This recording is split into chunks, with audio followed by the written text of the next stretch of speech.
اللهم صل على سيدنا ومولانا محمد اللهم جلد بازی شیطان کی طرف سے ہے۔ قال رسول اللہ صلی اللہ علیہ وسلم الانات من اللہ والعجلة من الشیطان۔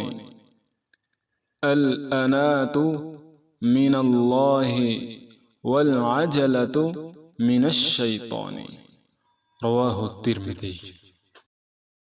اطمینان سے کام کرنا اللہ کی طرف سے ہے اور جلد بازی شیطان کی جانب سے ہے۔ ہم میں سے کوئی بھی جلد بازی کو پسند نہیں کرتا۔ عمدگی سے ٹھہر ٹھہر کر خوش اسلوبی سے کیے ہوئے کام کو ہی ہم سب پسند کرتے ہیں۔ آئیے دیکھتے ہیں کہ ہم کہاں کہاں جلد بازی سے کام لیتے ہیں۔ جیسے جب ہم ٹرین پر، لفٹ میں یا بس پر سوار ہونے لگتے ہیں تو ہر شخص چاہتا ہے کہ وہ سب سے پہلے سوار ہو جائے، ہر شخص جلدی دکھا رہا ہوتا ہے۔ اور جب ہم وضو کرنے لگتے ہیں تو اس میں بھی جلدی جلدی نامکمل وضو کرتے ہیں۔ نماز ادا کرتے ہیں تو وہ بھی بہت سپیڈ میں اور بہت ہی جلدی جلدی ادا کرتے ہیں۔ جب کسی سے ناراض ہوتے ہیں تو فوراً اس کو بد دعائیں دینے لگتے ہیں۔ اگر اللہ تعالیٰ سے دعائیں مانگتے ہیں تو چاہتے ہیں کہ فوراً ہی قبول ہو جائیں۔ اس طرح جب یہ جو جعلی پیر وغیرہ بابے ہوتے ہیں ان سے فوراً متاثر ہو جاتے ہیں۔ کسی کو بھی جس سے بھی ہمارا اختلاف ہوتا ہے نا تو ہم فوراً سے اس کو گناہ گار، جھوٹا اور رشوت خور قرار دیتے ہیں۔ کوئی ہم سے بات کر رہا ہو تو ابھی اس کی بات پوری ہوتی نہیں ہے اور پہلے ہی ہم بول پڑتے ہیں۔ سوال کو اچھی طرح سمجھنے سے پہلے جواب دینے لگتے ہیں۔ اسی طرح جو کاروباری معاملات ہوں یا شادی بیاہ جیسے اہم فیصلوں میں جلد بازی سے کام لیتے ہیں۔ اور اگر ہمیں کسی جگہ جلدی پہنچنا ہے تو ہم کیا کرتے ہیں کہ بہت تیز رفتاری سے ڈرائیونگ کرتے ہیں، اور اس طرح کی کئی جلد بازیاں ہیں جو ہمارے معاشرے میں عام ہیں۔ جلد بازی کے بہت زیادہ نقصانات ہیں، اس لیے ہمیں تحمل اور بردباری کی تعلیم دی گئی ہے۔ اس حدیث میں جلد بازی کو شیطان کی طرف منسوب کرنے کی وجہ بھی یہی ہے کہ جلد بازی میں جو بھی فیصلہ کیا جاتا ہے نا اس کے اندر ہمارے جذبات، ہمارا غصہ، اس طرح کے جو منفی خیالات ہیں وہ شامل ہو جاتے ہیں، جس کی وجہ سے انسان بردباری سے بہت دور چلا جاتا ہے۔ لیکن یہ بات بھی یاد رکھیں کہ وہ جلد بازی قابل مذمت ہے جو بغیر غور و فکر و تدبر کے ہو۔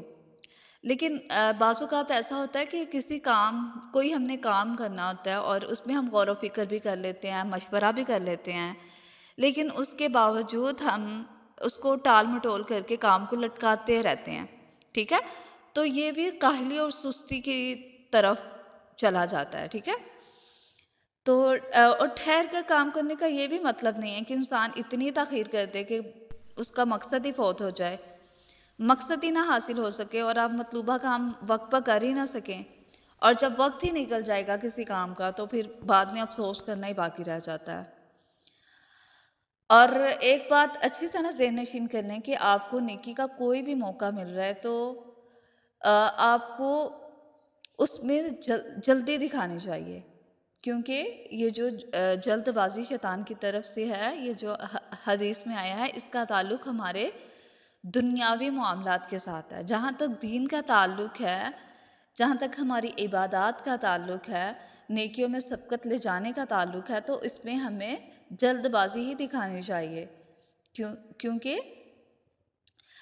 ایسا نہیں ہو سکتا کہ اب نماز کا وقت ہو گیا اور آپ کہیں کہ نہیں مجھے تو اطمینان کا اور ٹھہر ٹھہر کر کام کرنے کا حکم ہے، اور نماز کا وقت نکل رہا ہے اور آپ اطمینان سے بیٹھے ہوئے ہیں، تو ایسا نہیں ہو سکتا۔ نیکیوں کے معاملے میں، اللہ تعالیٰ کی اطاعت کے معاملے میں، بھلائی اور نیکی کے کاموں میں آپ کو ہمیشہ سبقت لے جانی چاہیے اور اس میں جلد بازی ہی دکھانی چاہیے، اور یہی مطلوب و مقصود ہے۔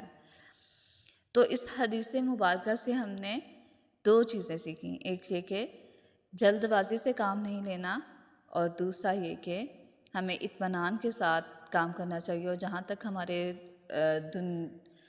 دین کا معاملات ہیں اس میں ہمیں، نیکیوں کے معاملات ہیں اس میں ہمیں سبقت لے جانی چاہیے اور نیکیوں میں جلد بازی دکھانی چاہیے، اور دنیاوی معاملات میں ٹھہر ٹھہر کر کام کرنا چاہیے۔ امید ہے آپ کو اچھی طرح سمجھ آ گئی ہوگی۔ السلام علیکم ورحمۃ اللہ وبرکاتہ۔ اللهم صل على سيدنا ومولانا